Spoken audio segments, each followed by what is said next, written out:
Hello dear aspirants, welcome to SPM focus UPSC. आज के 28 जुलाई के एपिसोड में हम 4 करंट अफेयर्स टॉपिक्स डिस्कस करेंगे जो आपकी स्क्रीन पे दिए गए हैं।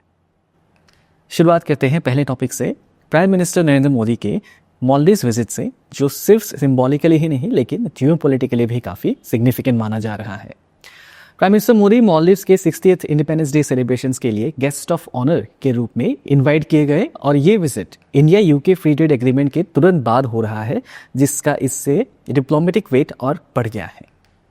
इस विजिट के दौरान कई इंपॉर्टेंट डेवलपमेंट्स हुए हैं। इकोनॉमिक कोऑपरेशन के फील्ड में इंडिया ने मालदीव्स को 4,850 करोड़ का लाइन ऑफ क्रेडिट अनाउंस किया है। ये क्रेडिट मालदीव्स के डेवलपमेंटल गोल्स को सपोर्ट करेगी। इसके साथ साथ दोनों देशों ने फ्री ट्रेड एग्रीमेंट के लिए भी टॉक्स फॉर्मली लॉन्च कर दिए हैं, जो इकोनॉमिक टाइज को नेक्स्ट लेवल तक ले जाने की कोशिश के एक प्रमाण है। डिफेंस और सिक्योरिटी कोऑपरेशन में भी प्रोग्रेस हुआ है। इंडिया ने मालदीव्स के मिनिस्ट्री ऑफ डिफेंस से 72 हैवी व्हीकल्स देने का डिसीजन लिया है। ये मूव इंडिया के नेबरहुड फर्स्ट और महासागर विजन के तहत आता है, जिसका मेन फोकस है इंडियन ओशन रीजन में एक ट्रस्टेड और प्रोएक्टिव प्रेजेंस बनाए रखना। टूरिज्म और ट्रेड के बीच कनेक्टिविटी को बढ़ावा देने के लिए डायरेक्ट फ्लाइट्स एस्टैब्लिश करने पर भी डिस्कशंस हुए हैं। ये स्टेप लोगों के बीच कांटेक्ट को मजबूत करेगा, साथ ही मालदीव्स की टूरिज्म ड्रिवन इकोनॉमी को भी अपलिफ्ट करेगा। इसके अलावा एनवायरनमेंट के एरिया में भी कोऑपरेशन डिसाइड हुआ है, जिसमें वेस्ट मैनेजमेंट, बायोडाइवर्सिटी कंजर्वेशन जैसे सेक्टर्स में दो देश मिलकर काम करेंगे। ये सब डेवलपमेंट्स एक वाइडर कॉन्टेक्स्ट में हो रहे हैं। इंडिया मालदीव रिलेशंस पिछले कुछ महीनों में काफ़ी वॉलेटाइल रहे हैं, specially after president Mohammad Muizzu टुक ऑफिस। उनके इलेक्ट होने के बाद मालदीव्स ने कुछ ऐसे डिसीजंस लिए जो इंडिया के लिए थोड़े ट्रबलिंग थे। जैसे उन्होंने अपने पहले फॉरेन विजिट के लिए चाइना को चुना और वहाँ 21 नए एग्रीमेंट साइन किए। उसके तुरंत बाद उन्होंने इंडिया से रिक्वेस्ट किया कि इंडियन मिलिट्री पर्सनल और डिफेंस एयरक्राफ्ट मालदीव से विथड्रॉ किए जाए। एक की वाटर सर्वे पैक्ट भी कैंसिल कर दिया गया था। इसके अलावा जब प्राइम मिनिस्टर मोदी ने लक्षद्वीप का विजिट किया तो मालदीव्स के कुछ मिनिस्टर्स ने उन पर पब्लिक रिमार्क्स किए जो डिप्लोमेटिक प्रोटोकॉल के अगेंस्ट थे। इसी बैकड्रॉप में इंडिया आउट कैंपेन भी इमर्ज हुआ। जब मालदीव्स की एमडीपी, जो प्रो इंडिया पार्टी थी, पावर में थी, तब इंडिया ने मालदीव्स को एक डॉर्नियर एयरक्राफ्ट और हेलीकॉप्टर गिफ्ट किया था। इन एयरक्राफ्ट्स को ऑपरेट करने और मालदीव्स एयरफोर्स को ट्रेन करने के लिए 80 इंडियन एयरफोर्स पर्सनल मालदीव्स में पोस्टेड थे। लेकिन नवंबर 2023 में जब मुइज़्ज़ू सरकार आई, तब उन्होंने उन पर्सनल को वापस बुलाने के लिए कह दिया। इस मूव को इंडिया आउट कैंपेन का फॉर्मल बिगिनिंग माना जाता है। अब सवाल ये है कि इंडिया के लिए मालदीव्स क्यों इतना इंपॉर्टेंट है। सबसे पहला रीज़न है मालदीव्स की लोकेशन। ये मिनिकॉय से सिर्फ 70 नॉटिकल माइल्स और इंडिया के वेस्टर्न कोस्ट से 300 नॉटिकल माइल्स दूर है। ये प्रॉक्सिमिटी इसे इंडियन मैरीटाइम इंटरेस्ट के लिए क्रिटिकल बनाते हैं। दूसरा फैक्टर है चाइना। मालदीव्स का Male port belt and road initiative का हिस्सा बन चुका है, जो सिक्योरिटी एक्सपर्ट्स के मुताबिक चाइना की स्ट्रिंग ऑफ पर्ल स्ट्रेटेजी का एक कंपोनेंट है। ये इंडिया के स्ट्रेटेजिक इंटरेस्ट के लिए एक लॉन्ग टर्म चैलेंज है।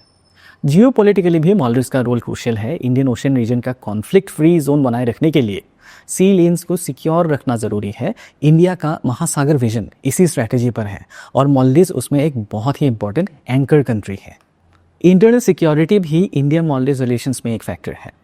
मालदीव्स में कुछ लोग इस्लामिक स्टेट जैसे टेररिस्ट ग्रुप्स के कांटेक्ट में आए हैं और पाकिस्तान के थ्रू मालदीव्स के टेरिटरी का मिसयूज़ इंडिया के खिलाफ हो सकता है।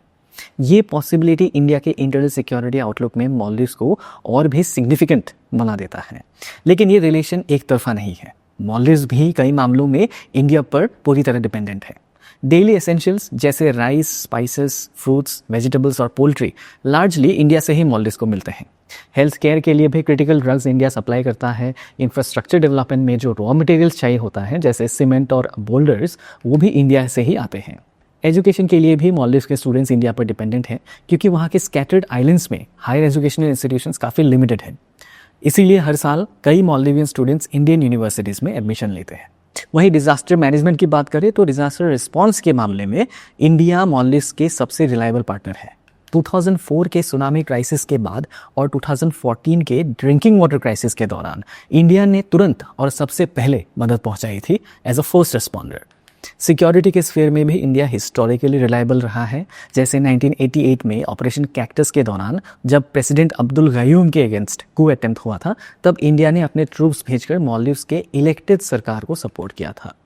रही बात टूरिज्म की, तो टूरिज्म भी मालदीव्स के इकोनॉमी का कोर सेक्टर है। जीडीपी का 28% टूरिज्म से ही आता है मालदीव्स का।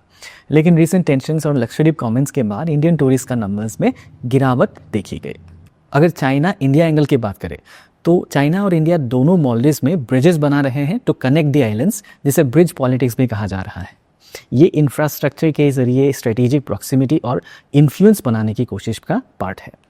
इसी टॉपिक के बेसिस पर एक प्रीलिम्स प्रैक्टिस क्वेश्चन दिया गया है, इसका आंसर आप कमेंट सेक्शन में दे सकते हैं। अब चलते हैं दूसरे टॉपिक की तरफ जो जुडिशरी से जुड़ा है। फॉर्मर दिल्ली हाईकोर्ट जज यशवंत शर्मा की रेसिडेंस में large amounts of currency notes मिलने के बाद अब उनके रिमूवल प्रोसेस लोकसभा में इनिशिएट होने जा रहा है। इस प्रोसेस के लिए constitutional framework article 124 sub clause 4 में दिया गया है, जो सुप्रीम कोर्ट के जजेस के रिमूवल को डिफाइन करता है। आर्टिकल 218 के जरिए यही प्रोविजंस हाई कोर्ट जजेस पर भी लागू होते हैं।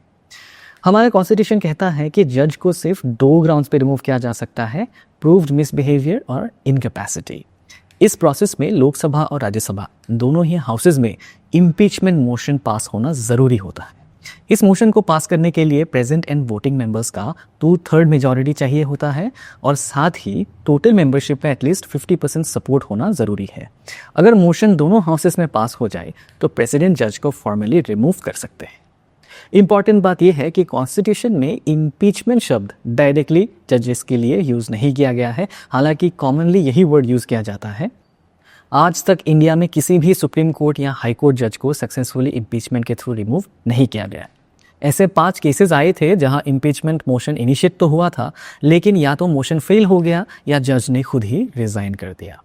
इसी टॉपिक के बेसिस पर एक प्रीवियस प्रैक्टिस क्वेश्चन दिया गया है, इसका आंसर आप कमेंट सेक्शन में दे सकते हैं। अब चलिए अगला सेगमेंट देखते हैं, आरबीआई का financial inclusion index update. RBI हर साल एक फाइनेंशियल इंक्लूजन इंडेक्स पब्लिश करता है, जिसका मेन ऑब्जेक्टिव होता है ये ट्रैक करना कि देश में फाइनेंशियल सर्विसेज का जो एक्सेस है, उनका जो यूज़ है और उनकी क्वालिटी किस लेवल पर है। ये इंडेक्स पूरे भारत के फाइनेंशियल लैंडस्केप का एक कॉम्प्रिहेंसिव स्नैपशॉट देता है कि किस हद तक आम लोग बैंकिंग, इंश्योरेंस और पेंशन जैसे फाइनेंशियल टूल्स तक पहुंच बना पा रहे हैं। एफआई इंडेक्स 3 मेजर पैरामीटर्स पर बेस्ड होता है। एक्सेस, जिसका वेटेज 35% है, ये देखता है कि लोगों तक फाइनेंशियल सर्विसेज पहुंच भी रहे हैं या नहीं। यूसेज, जो 45% वेट कैरी करता है, ये मेजर करता है कि लोग इन सर्विसेज का कितना एक्टिवली यूज़ कर रहे हैं। और थर्ड इंडेक्स है क्वालिटी, जिसका वेटेज है 20%। अब बात करते हैं करंट डेटा की। आरबीआई के लेटेस्ट अपडेट के मुताबिक फाइनेंशियल ईयर 2025 के लिए एफआई इंडेक्स 67% तक पहुंच गया है, जो पिछले साल के 64.2% के मुताबिक एक नोटिसेबल इंप्रूवमेंट है। इसका मतलब ये है कि ओवरऑल फाइनेंशियल एक्सेस और यूसेज देश में बढ़ रहा है, लेकिन इसका दूसरा पहलू भी है कि अभी भी 33% ऑफ द पॉपुलेशन ऐसी है जो फाइनेंशियल सर्विसेज से एक्सक्लूडेड है, यानी बैंकिंग, इंश्योरेंस या डिजिटल फाइनेंस जैसे टूल्स उन तक अभी तक पहुंच नहीं पाए हैं। ये डेटा इंपॉर्टेंट इसीलिए है क्योंकि फाइनेंशियल इंक्लूजन सिर्फ इकोनॉमिक ग्रोथ का इंडिकेटर नहीं होता, ये सोशो इकोनॉमिक एम्पावरमेंट और इक्विटेबल डेवलपमेंट का भी एक कोर पार्ट है। तो एफआई इंडेक्स के नंबर्स को देखकर ये समझना ज़रूरी है कि पॉलिसीज़ और स्कीम्स ग्राउंड लेवल तक किस हद तक काम कर रहे हैं और किस एरिया में और बेहतर फोकस की ज़रूरत है। इसी टॉपिक के बेसिस पर एक प्रीलिम्स प्रैक्टिस क्वेश्चन दिया गया है, इसका आंसर आप कमेंट सेक्शन में दे सकते हैं। चलते हैं आज के आखिरी टॉपिक की तरफ, वर्ल्ड मैंग्रोव्स डे और मैंग्रोव्स के कंजर्वेशन के एफर्ट्स के ऊपर नज़र डालते हैं। ग्लोबल लेवल पर mangrove alliance for climate launch हुआ था COP27 के दौरान इन 2022। इसका ऑब्जेक्टिव है मैंग्रोव्स की क्लाइमेट चेंज के खिलाफ एक नेचर बेस्ड सॉल्यूशंस के रूप में यूज़ करना।